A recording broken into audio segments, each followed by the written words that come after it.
Já está na tela aí, pode colocar. Queria chamar você para a gente estar concentrado na palavra. A gente sempre vê pessoas, quem tem neném, quem está dormindo, estão lá no Videira Café apagadinho, tranquilo, mas os demais a gente pede que estejam atentos, né? Para que a gente, na palavra, a gente possa crescer, né? Nós falamos na última semana, nós fizemos uma leitura de Mateus 24, e esses temas aqui, como eu falei, a gente fala uma vez, duas vezes, não mais que isso, mas são temas que arrumam nossa cabeça. Falar para vocês que toda essa preocupação, queridos, com o ensino bíblico, isso se torna tão importante, tão importante. A gente diz assim sempre assim, ó, se tiver que faltar alguma ministração, alguma reunião, falte dia de domingo. Aí você fala, mas não é para faltar. Claro que não, tem 2 reuniões coletivas, quinta e domingo. Isso há anos, tem 20 anos que a gente tem 2 reuniões, não aumenta isso aí. Aí quando a irmã Lídia está aqui, está uma vez por ano. Mas a gente só fica naquela mesma pegada. Por quê? Porque a gente tem um de ensino bíblico. E o ensino bíblico, ele forma a mentalidade. Existem muitas coisas que a mentalidade formada, você pode construir em cima. Um exemplo simples. A gente falou de maneira técnica sobre a grande tribulação, e no final, eu disse assim, isso na verdade não existe. E eu digo a vocês aqui, nesse auditório aqui, eu digo que não tem 2 pessoas, 3, vou botar 3 pessoas, Pai, Filho e Espírito Santo. Fora o Pai, Filho e Espírito Santo. Não tem 3 pessoas aqui que poderiam me dizer, teologicamente e biblicamente, inclusive consultando o Google, 3 pessoas não poderiam me dizer, aqui agora, por que é que o templo tem que ser reconstruído para que Jesus volte. Isso é uma teoria que tem. 3 pessoas aqui. Alguém sabe dizer? Pode falar. Eu sei. Aí você me diz e diz o versículo. Pode te dizer. Não tenho dúvida. Não tem. No entanto, as pessoas acreditam nessas coisas. Falam disso. Que vai vir o anticristo e ele vai estar no templo, vai fazer... Aí fala tudo, mas não sabe da base bíblica. Porque justamente nós vamos nos desviando, queridos, ao longo dos anos, nos desviando, e quando a gente vê onde é que a gente está, nem sabe a origem de onde a gente saiu. Vou dar um exemplo para você. A igreja cristã, ela começou nas casas. Por que a igreja começou nas casas? Porque Jesus, ele não começou construindo templo nenhum, mas ele começou formando uma equipe para estar perto dele. Agora observe, ontem eu estava vendo aqui, essa semana foi compartilhamento, os irmãos estavam conversando. Acho que a maioria, né? As mulheres separadas dos homens, a maioria, né? Separa mulheres para lá, vão para cá, e começa a conversar, chora, abre o coração, fala tudo, nos moldes que Jesus desenvolveu de intimidade, aquela intimidade de lá. Agora, para a gente estar nesse molde de intimidade que Jesus criou, a gente tem um preço alto. Por que um preço alto? Para a gente não encher a igreja de culto, é um exemplo. Outra coisa, mostrar a você uma mentalidade. Terceira coisa, enfrentar as pessoas que estão entrando nesse molde e que não aceitam esse molde, que reclamam. Todos aqui vivem experiências com pessoas que estão chegando, mas que não confiam, que não se abrem, que desconfiam, que acham que aquilo não é verdadeiro. Toda conexão vai ter gente assim, que não tem abertura de coração, porque não entendeu que não é um estilo da videira, é um estilo de lá de trás, que foi mudando, e virou culto. Aí aqui várias pessoas frequentam cultos aqui em Feira de Santana, entra na igreja, sai da igreja de Feira de Santana. É uma benção a igreja. Entra e sai, ninguém nem fala. E alguns me disseram agora recente, um pastor me disse, eu congrego em tal lugar, é ótimo porque ninguém me conhece. Legal, que legal, bem bíblico, ninguém me conhece, né? Então assim, não dá. A gente precisa trilhar um caminho e pagar os preços do caminho de não se desviar. Então, quando eu falo de dizer assim uma base bíblica, é porque ou a gente faz na palavra, ou então faz cada um do jeito que quiser. E nosso molde é a palavra de Deus. Amém, queridos? Então eu vou mostrar para vocês essas coisas que a gente ensina, eu não detalho tudo, não. Por quê? Porque eu não quero detalhar tudo, eu quero dar a você o lastro, para depois você pesquisar. Porque tem pessoas aqui, na última quinta-feira, na sexta-feira já tinha assistido 3 vezes a mensagem. Porque ele vai pesquisar, e quando ele pergunta, eu dou livro e dou feedback. Tem um livro aqui que eu dei para Lucas, para Murilo e para Mateus. O livro se chama Profecias Messiânicas, eu dei para essas 3 pessoas. Achei com a raridade o livro, comprei esses 3 livros e dei para eles 3. E esse livro tem um versículo que eu falei. Se ele já terminou de estudar, tem lá qual é o versículo, qual é a teoria. Teoria que vai ter que construir o templo, que o anticristo vai sentar no templo. Teoria que começou a ser construída no ano 1830. Ou seja, 19 séculos a igreja nunca falou sobre isso. E a gente vai agora, depois de 19 séculos, o cara inventou a roda e vai falar um negócio que não faz sentido. Então, o que eu quero é que essa é a introdução, eu quero lhe dar um chão, para quando você sair daqui, você disser, rapaz, que palavra, amém, encerrou, tudo bem. Mas se você disser, rapaz, eu quero estudar mais, tem fundamento, tem base para eu te dar mais. Então, vai de cada um. Vai de cada um. Tem gente, não, escatologia eu estou satisfeito, mas quando eu falo outra coisa, aí a pessoa já vai na outra coisa e pesquisa. E eu vou falar hoje sobre a incerteza da certeza. Que doideira, mas fique tranquilo, que não é heresia, que está tudo aí tranquilo. Não está muito grande esse versículo, mas eu acho que dá para ler. É pequeno mesmo, porque eu vou explicar algo nesse gráfico. Eu queria pedir que a igreja, com dificuldade ou sem dificuldade, lesse Apocalipse 1:19, que está na tela. 1, 2, 3, já?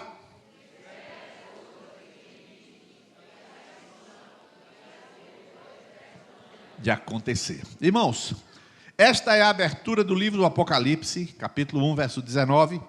Deus aparece a ele e ele diz que vai escrever. Ele também diz que teve uma visão no dia do Senhor. Tudo isso aí é verdade. Mas o que me importa é esse versículo textuário. Que o Senhor disse para ele escrever as coisas que tens visto, as coisas que são e as coisas que depois destas hão de acontecer. Ele separou em 3 categorias. Então fica bem claro que o apóstolo João viu uma montanha de coisas. Eu fiz uma seta para você entender já já. Ele viu várias coisas. Dessas coisas que ele viu, nem tudo eram coisas que iam acontecer. Por exemplo, ele viu o trono não acontece, o trono é, por isso que ele falou coisas que são. Os 24 anciãos não acontece, ele é, os 24 anciãos são. Então tem coisas que são, só que ninguém tinha visto até então. Por exemplo, ninguém sabia que no céu tem 24 anciãos. Vou usar a linguagem grosseira. Tem 24 velhinhos de barba branca, pronto. 24 velhinhos de barba branca lá no céu. E ninguém sabia disso. Ninguém sabia disso. Então ele viu várias coisas, ele estava vendo várias coisas acontecerem, e ele viu coisas que iriam acontecer. Essas 3 coisas formam o livro de Apocalipse, que vai terminar na Nova Jerusalém. Portanto, o fim da história humana já está definido. Daí a importância de você não ficar curioso sobre quando. É o contrário. O final está definido, e aí você diz, bom, como é que eu tenho que... Qual é o tênis que eu calço para chegar lá no final? Calço o tênis com borracha tal, não sei o que lá. Qual é a calça que eu visto? Visto uma calça apertada de lá. Então Deus vai lhe dizer que roupa você veste, que tênis você veste, para você chegar lá. Porque o fim está definido e define quem você é em função do fim. Não é um fim incerto. Vou falar aqui, coitado dos ímpios, irmãos. Coitado dos ímpios. Porque eles não têm fim da história. Ele não tem espera. Primeiro, o fim da história de qualquer ímpio é o cemitério. Qual é o cemitério? Aí o que ele faz? Ele estica a vida de tudo que é jeito, mas é cemitério. O fim nosso não é cemitério. O fim nosso é na Nova Jerusalém, com o Senhor reinando. Já está definido. Os caras dentro d'água, eu estou tranquilo. Por essa razão que a gente pode dizer, eu quero morrer. Pode falar que quer morrer, não tem problema nenhum. Você não pode querer se matar, aí não. Mas entenda, porque a morte não é problema.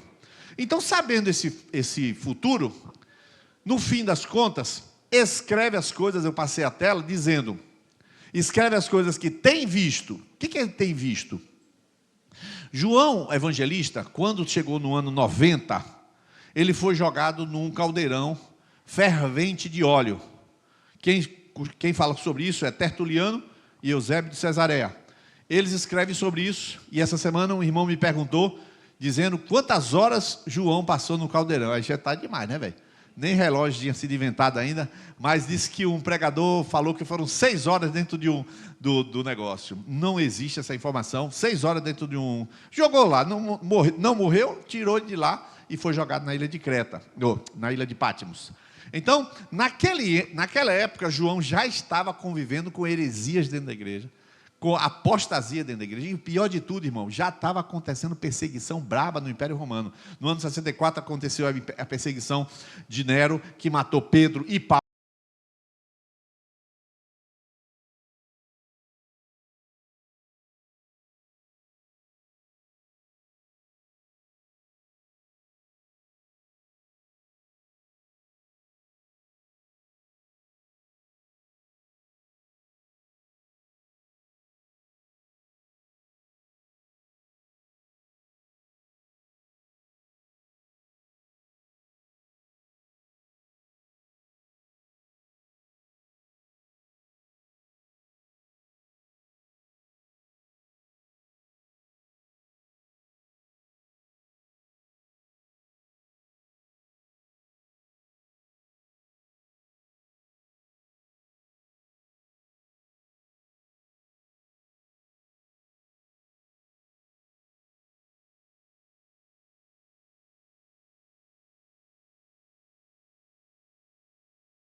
Você, afinal de contas é Dilma, a história começa quando você aparece na Terra? Claro que não. Não, Lucas nasceu, pronto. A história começou. Que é isso, velho? A história começou quando Deus criou a raça humana, e a história cristã começou quando o Espírito Santo desceu lá no Pentecostes. Então começou ali. E o Apocalipse começou.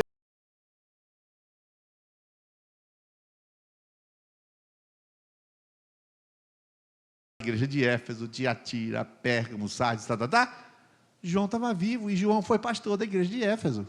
Então ele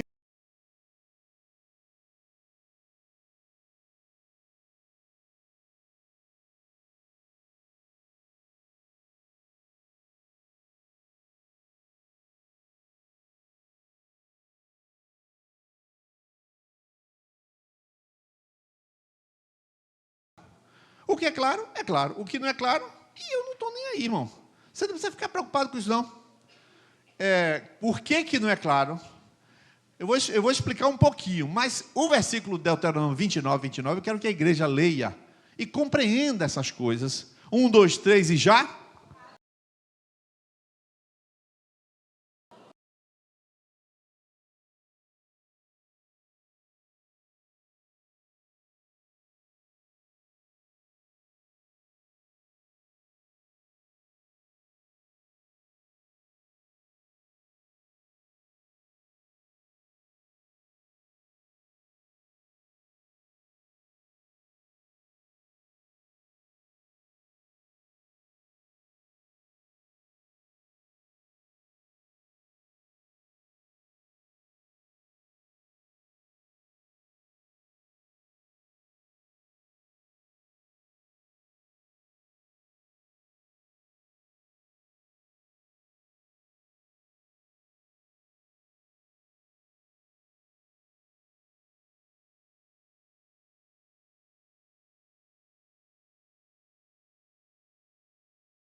Volta lá para aquele negócio, para a projeção. Então, o que a gente tem diante de nós?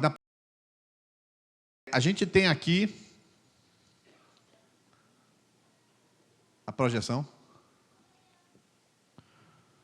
Aí eu passei aqui e eu coloco aqui. O que é que você vai encontrar no Apocalipse? As igrejas, as 7 igrejas, vai encontrar os desvios bíblicos, os desvios teológicos, os desvios bíblicos, os desvios de heresia. Tenho, porém, contra ti que tolera Jezabel, mulher que se diz profetiza, que lança enganos no povo de Deus, tarará. E vai encontrar tronos.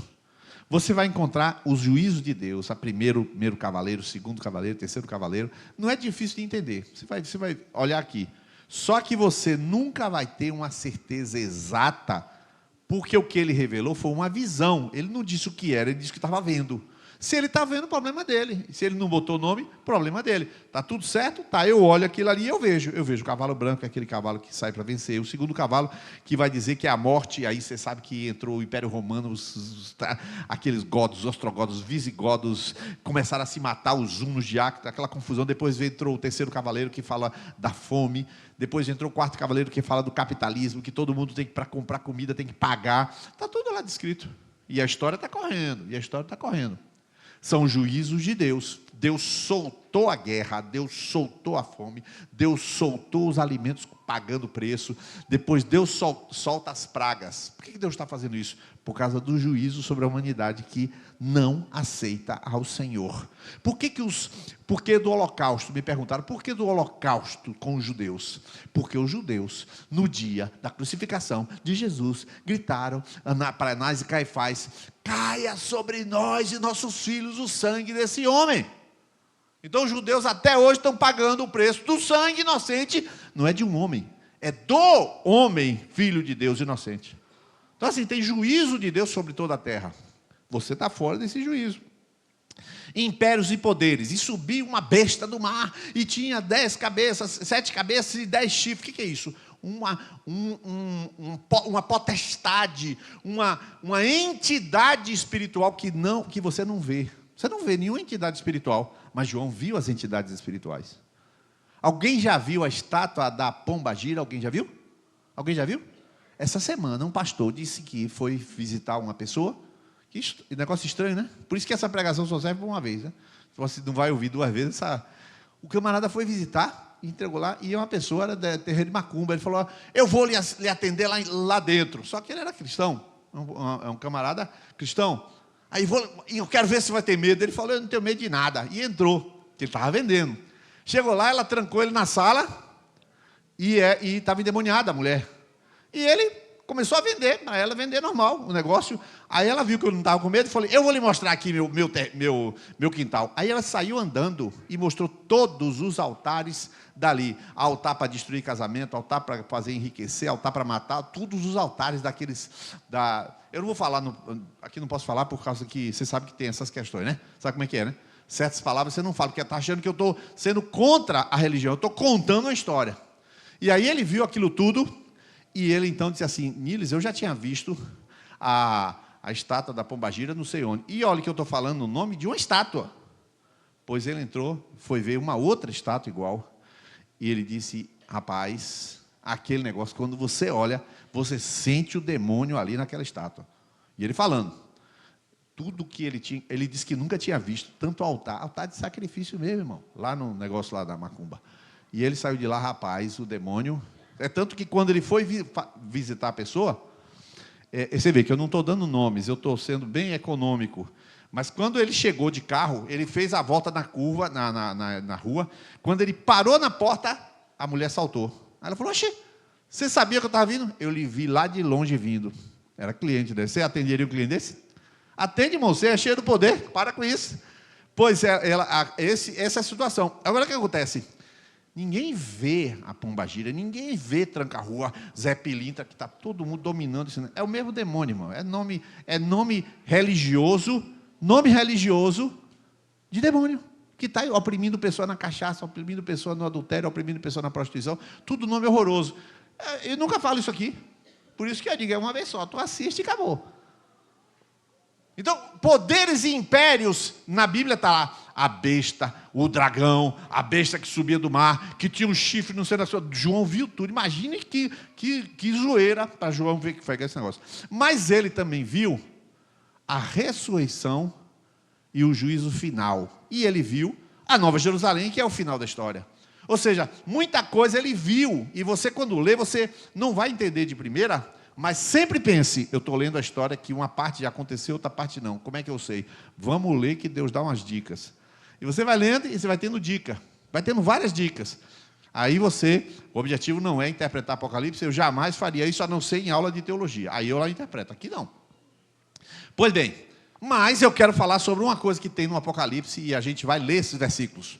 Uma coisa que ninguém sabia que tinha.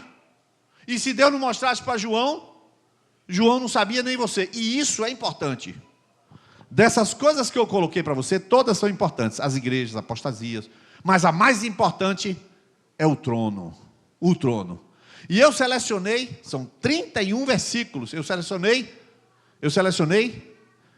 6 versículos para a gente ler. 6 que eu considero mais alusivos ao trono. Eu queria que as mulheres lessem esse primeiro versículo sobre o trono. 1, 2, 3, já.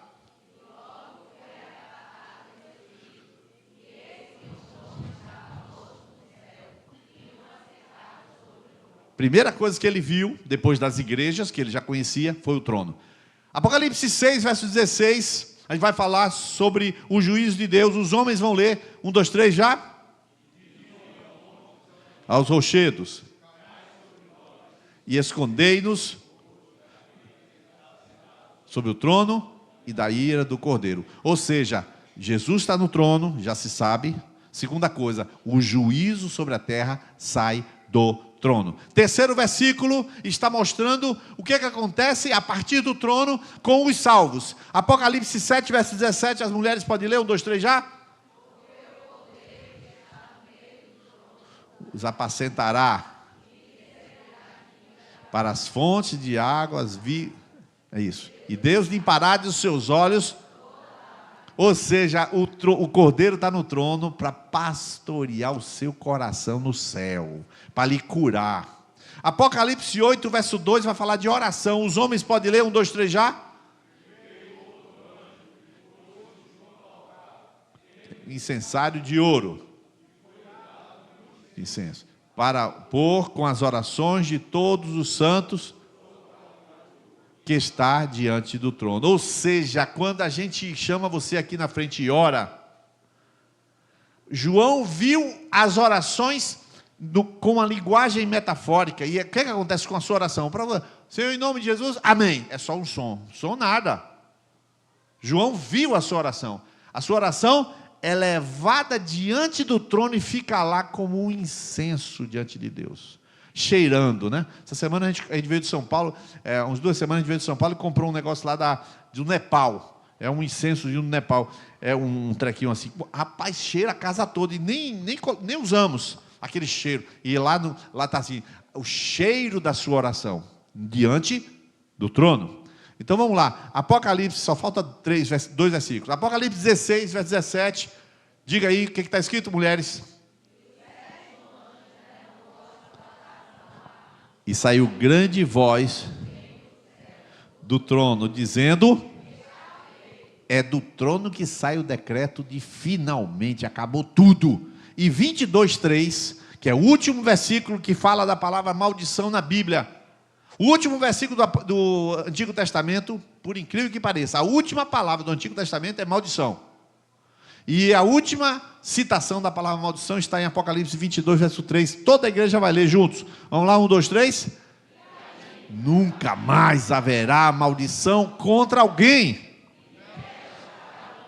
de Deus e do Cordeiro, e os seus servos o servirão. Glória a Deus. O que você descobre na escatologia? Que quem manda na terra é o trono, não é o STF, não é o ministro do STF, não é prefeito, governador, não é o dinheiro, não é o capital, nada disso. Porque por trás de muitas coisas que estão acontecendo, existem dragões, bestas, existem entidades invisíveis que João viu. Mas eles acham que mandam, mas a Bíblia diz que é do trono que emana todo o poder. E no Apocalipse tem 31 citações de trono de Deus, 31 citações, uma para cada dia do mês, 31. O trono manda. Isto tem muita importância. Isso significa que eu coloquei ali que o trono determina o desenrolar da história. Você pensa que essa eleição de Feira de Santana está determinada, digamos que haja fraude, digamos que pessoas tenham comprando voto, e não sei o que, não sei o que. Você não sabe, porque você não teve o apocalipse de Feira de Santana, você não sabe, eu também não sei. Mas uma coisa eu sei, que a história da humanidade é contada e determinada no trono de Deus que governa tudo. Eu não sei exatamente quem vai ganhar, ninguém sabe e nem tem que saber. Você vai entender por que não tem que saber. Só que o trono governa. E interessante que isso não está em Gênesis, Êxodo, Levítico, Salmo, não está em lugar nenhum, só está no Apocalipse. A última coisa que acontece na Bíblia é dizer assim: calma pessoal, a história vai acabar, mas quem manda nessa porcaria aqui é o trono de Deus. É de lá que emana todo o poder. Outra coisa que é importante, nesse intervalo, cadê a volta de Jesus? E eu vou falar para você sobre a volta de Jesus, que os sinais são, preste bem atenção, são gradativos. Diga, gradativos. Vamos ler Lucas capítulo 21, verso 25 e 26. Vamos ler juntos essa passagem, em meia voz mesmo, 1, 2, 3 já. E haverá sinais no céu e na lua e nas estrelas, e na terra angústia das nações, em perplexidade pelo bramido do mar e das ondas, homens desmaiando de terror, na expectação das coisas que sobrevirão ao mundo, porquanto as virtudes do céu serão abaladas, e então verão vir o Filho do Homem numa nuvem com poder e grande glória. Não tem nada claro dizendo qual é o momento e o dia. O que está dizendo é que um monte de coisa começa a acontecer. Irmãos, você nasceu no ano... eu fiz agora, terça-feira, 41 anos do primeiro beijo com o Fernando agora. Terça-feira, tá? A maioria aqui nem 41 anos não tem. Então, tu não sabe nem quando foi que um homem de angústia, mas você se lembra da pandemia. Quando a pandemia chegou, era gente com depressão, era gente com problema, era um caos de expectativa do que estava acontecendo no mundo, exatamente o que está aí. Então você não sabe exatamente o que é isso que Jesus disse, a expectação das coisas que sobrevirão ao mundo. Já ouviu falar na Agenda 2030? Quem já ouviu falar na Agenda 2030? Quem já ouviu falar? Então aí, pode ser que aconteça uma coisa bem clara, até o ano 2030 vai ser proibido o combustível de gasolina, de petróleo. Pronto, e se acontecer? Meu Deus, e o meu carro não vai valer mais nada, não sei o quê. A expectativa, uns levam a caos, outros ficam tranquilos. Mas no meio desse negócio de gente preocupada, de gente agoniada, de guerra da Ucrânia, da China, que agora a Rússia disse: se vocês lançarem aqueles mísseis de longo alcance de 300 quilômetros, eu vou lançar a bomba atômica. Putin foi na TV e falou isso. Então vai começar a guerra nuclear, e você sabe que agora Israel já matou o Hamas, mas está matando o Hezbollah agora, e o que a gente vai ver? E nós vamos, eita, meu Deus do céu. Aí alguém foi lá recente, lá em Israel, e andou pelas ruas de Jerusalém, e não tinha ninguém, ele foi um turismo maravilhoso. Eu perguntei: tu entrou? Como é que tu entrou lá? A gente entrou porque a gente tem conhecimento lá com um guia muito especial. A gente entrou, não tinha ninguém, os lugares tudo vazio, está tudo assim, irmão, ninguém sabe o que vai acontecer. Mas é justamente numa hora dessa que está todo mundo: meu Deus, então virão o Filho do Homem, chega de vez que ninguém vê. Agora, quando? Devagar.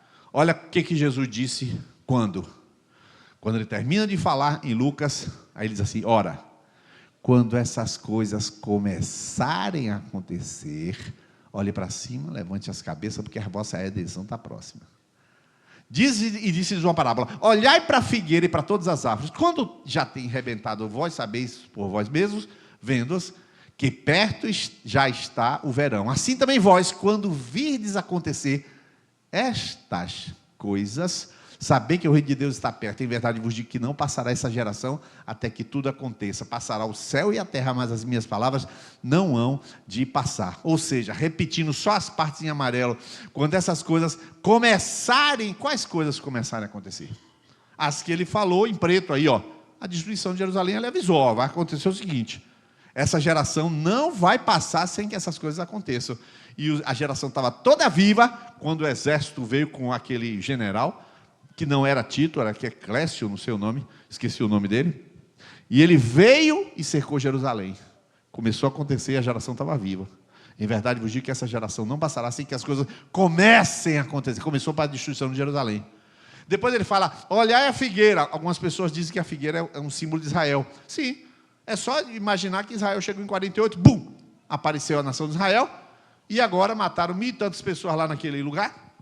Em outubro, Israel entrou nos túneis do Ramá, Israel vai tudo que é canto, o mundo convulsionado, todo mundo queria dizer, eu sou contra Israel, eu sou a favor da Palestina. Ninguém nem fala mais, não sabe nem quantas pessoas estão matando, Israel está matando aí direto aí, soltando, ninguém fala mais nada, um caos. Mas aí continua, quando virdes estas coisas, então, quais são essas coisas? As que Jesus falou sobre a apostasia, que eu vou falar, um dos principais sinais da vinda de Cristo, a apostasia. Vou ler Bíblia com vocês agora. Irmãos, pode ler esse versículo, 1 Timóteo capítulo 4, verso 1, 2, 3 já?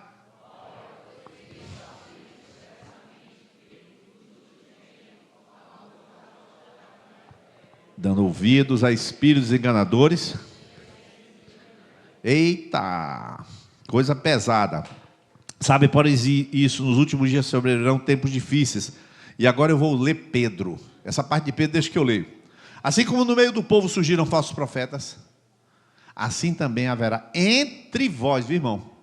Não é fora não, entre vós, falsos mestres. Deixa eu falar uma coisa para vocês, para dar um conselho aqui.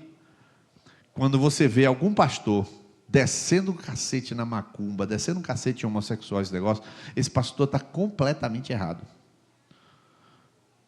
Completamente errado. Nós não temos que ficar falando contra ninguém. A gente fala a palavra de Deus. E o sujeito fica, tem que falar contra o pecado. E por acaso tu é profeta do Antigo Testamento, velho? Tu não tem que falar contra o pecado, tu tem que falar a favor da vida e não contra o pecado. Na hora que você fala a favor da vida, tu te solta algumas coisas. Mas solta para quem? Olha o que Pedro falou. Também haverá entre vós. Irmãos, o problema está aqui. Porque quem não tem Jesus precisa de evangelho. O problema não é esse. O problema é quem está dizendo-se cristão ser um falso mestre, um falso profeta. O problema é esse. Por isso a igreja não adianta pegar o microfone e ficar falando mal de quem não é da igreja. Oxi, que burrice é essa? Isso é burrice. Aí depois toma um processo, é preso, e aí a gente fala, perseguição religiosa. Perseguição não, perseguição é uma burrice mesmo. Aí a gente tem que falar, se vai ensinar para a igreja, tem que dizer, rapaz, tem falso profeta. E ele diz, os quais introduzirão dissimuladamente heresias destruidoras, até o ponto de renegarem o Senhor soberano que os resgatou, trazendo sobre si mesmos repentina destruição. E muitos seguirão as práticas libertinas, por causa deles será infamado o caminho da verdade. Eu já falei aqui para vocês de uma turma que eu tomei estudo bíblico, e anos depois eu descobri que essa turma eu encontrei, já falei isso aqui, que a ceia é tomada nu. Claro que eu não tomei a ceia não, tá? Eu estava no grupo lá, mas depois eu descobri, o cara falou, rapaz, você sabe disso? Meu pai era presbítero dessa seita aí, e aí todo mundo tomava ceia nu. Peraí, calma, não tomei ceia nu não. Mas assim, tem de tudo, irmão. E o verso 3, olha que coisa. Movidos por avareza, farão comércio de vós, com palavras fictícias, para eles o juiz lá. Irmãos, essa situação mostra. Eu pensei em fazer uma coisa aqui, depois eu desisti. Ainda bem que eu desisti. Que eu fico orando, né, para saber se faço ou não. E aí eu sei que não devia ter feito mesmo. Eu pensei em botar aqui uns 10 vídeos de heresia aqui. Aí ia cair uns 3 aqui, né? Mas depois eu falei, não vou botar esse negócio não. Aqueles vídeos malucos dos caras rodopiando, o outro falando que Jesus, o cordeiro, que para ser salvo, você tem que, o bode emissário tem que levar, é uma confusão. Jesus voltou em 1846. É tanta heresia que está espalhada por aí, se colocando tanta absurdidade. Mas isso dentro da igreja como sinal, irmãos. Hoje, quanto mais eu me aproximo, mais eu leio, mais eu ouço, mais eu vejo, eu estou triste, eu estou ficando aos pouquinhos triste com o estado da igreja, sinceramente falando, eu estou ficando triste, porque manter a saúde espiritual do membro é muito difícil, irmão. Porque não tem jeito, o YouTube lhe fornece, você chega ali, liga o seu YouTube, está lá, Silas Malafaia oferecido para você, está lá, sei lá quem, um monte de gente, você está... miséria, eu não quero te ver não, mas está lá, o algoritmo te diz. Qualquer que seja, e é judeu, é rabino, é não sei o que, aparece tudo que é coisa para o seu YouTube. Você vai sendo empurrado para ficar ouvindo um monte de coisa. E para você filtrar, é muita informação para sair filtrando, irmão. Então, a igreja está nessa apostasia direto. E por isso, o dia da volta de Cristo termina sendo uma incógnita com propósito. Porque se disser, Jesus vai voltar no dia que o anticristo, que nasceu um chifre na cabeça do Papa, oxe, todo mundo vai cair na cachaça. Ninguém vai mais para a igreja, não. Por quê? Porque vai voltar no dia que nasceu um chifre na cabeça do Papa. É desse jeito, irmão. Você se lembra, quem está um pouquinho mais de tempo, se lembra quando Bento XVI renunciou? Você se lembra quando Bento XVI renunciou? Sabe o que disseram? Abriram o Apocalipse 19 e diz que, e essa besta que era e já não é, pronto, você está vendo? A besta do Apocalipse agora, o Papa é a que era e já não é, porque agora tem dois vivos, a besta e o falso profeta, meu Deus do céu. É por isso que tem horas que, meu Deus, quer dizer, o próprio cara contamina a igreja com a interpretação errada, e os irmãos estão acreditando. Isso sem versículo, sem nada. Daqui a pouco não é. Então, a volta de Cristo para nós, tem 3 versículos que eu quero que vocês leiam comigo. Vamos lá, são 3. 1, 2 e depois tem um 3. 1, 2, 3, vamos lá?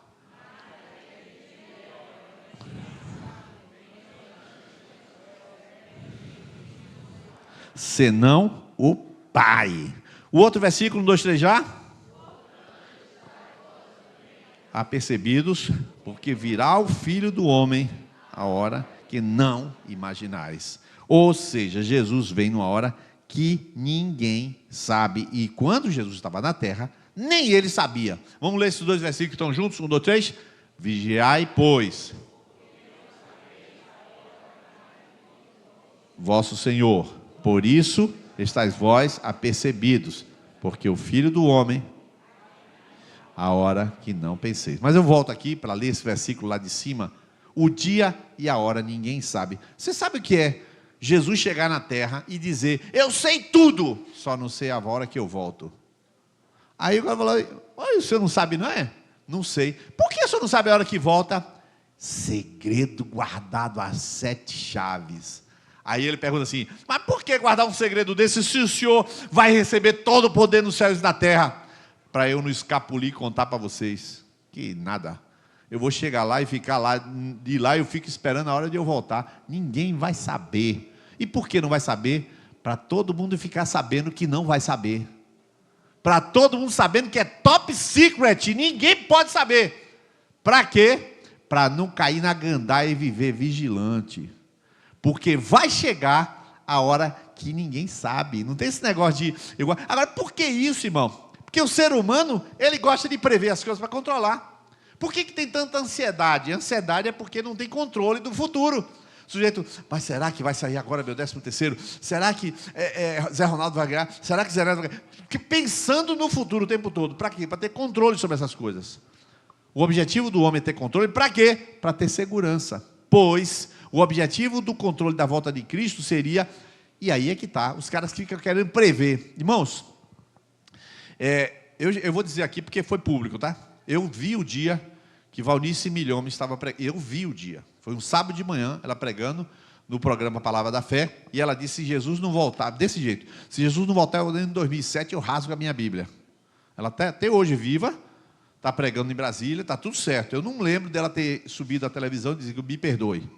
Meu irmão congregava numa igreja na Guatemala, do pastor chamado Marvin Byers, que previu a volta de Jesus para 1978. Jesus não voltou. Ele previu outra data e não voltou de novo. E o cara continua sendo pastor. Ou seja, o pessoal, foi mal, valeu aí. Faz os cálculos de novo que a gente espera. Vamos cantar e brincar. O que esses caras estão esperando?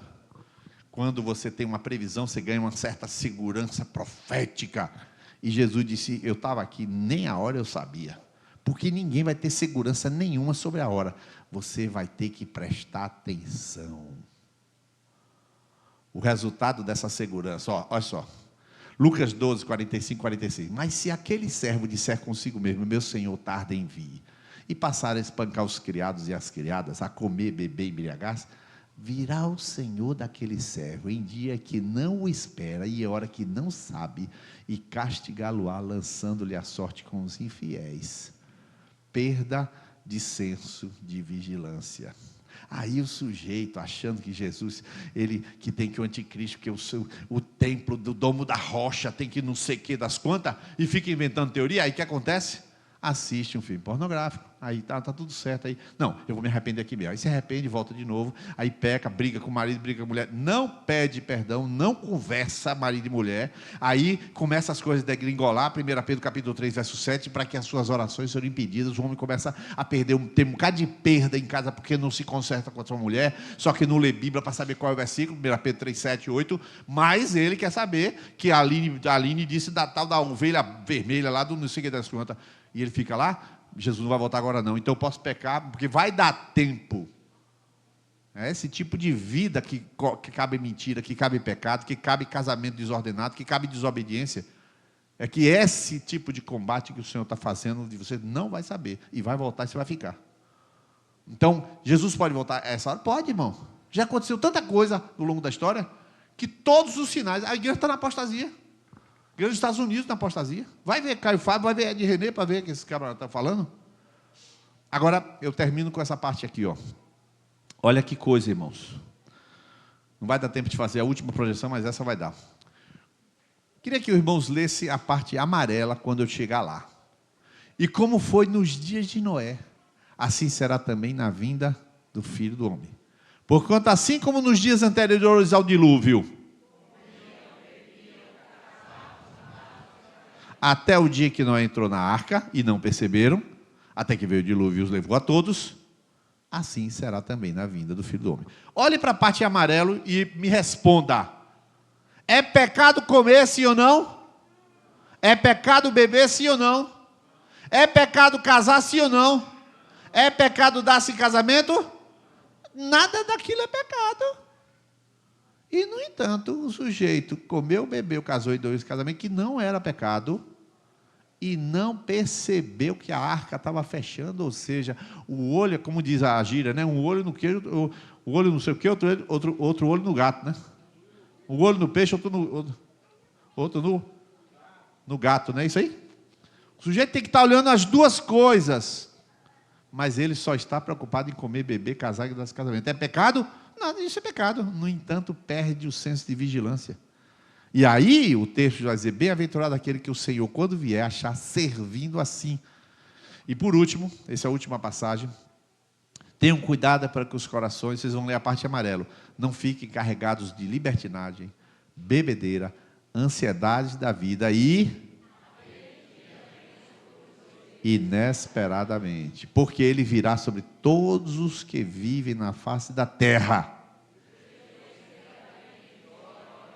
Que vocês possam, de tudo que está para acontecer.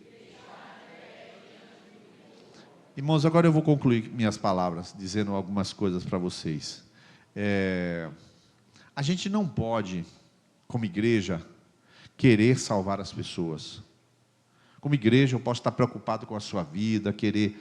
Poxa, velho, o Sérgio está tão distraído, rapaz, eu vou... Ô Sérgio, como é que está você, Sérgio? Aí, Sérgio, você está bem, Sérgio? Fez o devocional? Sérgio. Rapaz, Luca, procura Sérgio aí, fala com o Sérgio. Eu estou me vingando de você, viu, Guida? Várias, agora aproveita, que ele está aqui, vai ser tudo sério. Então, e eu querendo que Sérgio, vamos para o legendário, Sérgio. Sérgio, RPM5, e eu estou empurrando ele. Querido, quem tem que cuidar da vida dele é ele. A igreja cuida até. Não quer? Fique sem vigiar. O Jesus que volta para mim, volta para ti, velho. Não existe essa história. Quem tem sede, vem a mim e beba, disse Jesus. Quem não tem, não vem. Quando você perceber que você está sem sede, sem fome, sem desejo, você está doente. Procure ajuda e chegue. Pastor Nils, eu quero conversar contigo. O que você tem? Não sei, eu estou mal. Mas você está mal como? Rapaz, estou mal. Por quê? Porque eu não tenho vontade, não tenho desejo, não quero nada. Você está mal por não ter vontade. Está búlico. Sua vontade não existe. A doença é essa. Não tem vida. Só que você não sabe de onde ela veio. Aí a gente vai futucar, catucar, manda ler um livro, daqui a pouco você descobre uma coisa lá atrás, uma ira, uma amargura, uma falta de perdão, mas você foi atrás, mas você percebeu antes que não está bem. Como é que eu vou dizer que Sérgio tem que ter fome e sede? É ele que tem que ter, a fome dele é a sede dele, porque eu tenho a minha, ele tem a dele. E essa que é a questão, que a igreja não vai além. Eu chego aqui e falo, eu insisto, algum esboço vai lá, insiste para tirar as marcas da religião, você chora, acabou, aí você volta para sua casa e tu tem que vigiar, velho. A Netflix tua é igual a minha, velho. Tu tem que desligar mesmo, quando passar a cena de sexo, cortar o filme e não assistir mais nunca. Ah, então não assisto nada. Não assiste! Essa aqui é a questão. Tu vai dando uma bandeira aqui, vai dando uma bandeira lá, vai dando uma bandeira acolá, e daqui a pouco você está em que patamar? Daqui a pouco está frio, porque fez uma concessão, fez outra, e vem de improviso aquele dia. Irmãos, eu sei de uma coisa. Quando Jesus vier, os que ficarem, vão amargurar. Vão amargurar. Não é porque o anticristo vai pintar, vai arrancar seu fígado pela boca, não é por isso, não. Pode até ser que faça isso, mas não é por isso. É porque você teve todas as chances do mundo, agora não tem mais Espírito Santo. Agora tem o juízo para te esperar. Essa parte aí, não tem pastor, não tem novo convertido, não tem, é para todo mundo igual. A medida é igual. E aí você pergunta, você está botando medo nas pessoas? Não, eu estou botando temor mesmo. Porque essa hora, quando eu termino essa pregação, não vou repetir a pregação. Terminado aqui, os presbíteros reuniram comigo e falaram, rapaz, essa pregação tem que ser repetida. A volta de Cristo. Amém. Já cantaram aqui hoje. Ele virá. Ótimo, tem que falar mesmo, claro que tem que falar. Para quê? Para você saber que não tem que assistir ninguém, nem esperar profecia nenhuma, nem anticristo, nem coisa nenhuma. Você tem que estar vigiando a sua vida, porque Jesus vai voltar na hora dele e não vai te avisar, mas ele já te avisou, não a hora, ele te avisou para ficar vigilante. Esse é que é o segredo. Por isso o ensino da escatologia é importante, porque tem uma referência no final dos tempos e tem mais para cá a referência do início do reino. Então essas duas referências, o final e o final dessa era, para começar o couro comer aqui na terra. Então, essas duas fases, elas são boas para mim. A outra, eu vou estar lá. A de cá, vigilância. Então, eu quero que você curve a sua fronte agora. Depois eu vou pedir para você ficar em pé. Mas eu quero que você pense de verdade em alguma coisa que tem impedido você de ser um cristão pleno. Pleno. Uma das coisas que pode impedir você falar mal das autoridades espirituais da sua igreja, do seu líder, falar mal. A Bíblia chama isso de maledicência, que é falar mal, maldizer, maledicência. Outra coisa é você reclamar da vida o tempo todo. Isto é murmuração, reclamar de tudo, do salário, do dinheiro, da doença, de tudo. Reclamar se chama murmurar, murmúrio. A Bíblia diz que o povo não entrou na terra prometida porque murmurou, não foi porque adulterou, foi porque murmurou. E não entra se estiver com o caráter de murmurador, o caráter de maldicente e rebelde. Estou falando de roubo nem de adultério, estou falando de coisas do dia a dia. Pense se a sua vida é uma vida de murmuração, maledicência, rebeldia. Pense aí. Se você é uma pessoa quebrantada, tem fome da palavra. Vou pedir aqui que o pessoal do louvor venha aqui para a gente cantar essa música pela última vez. Pela última vez, essa música que abriu a nossa macro.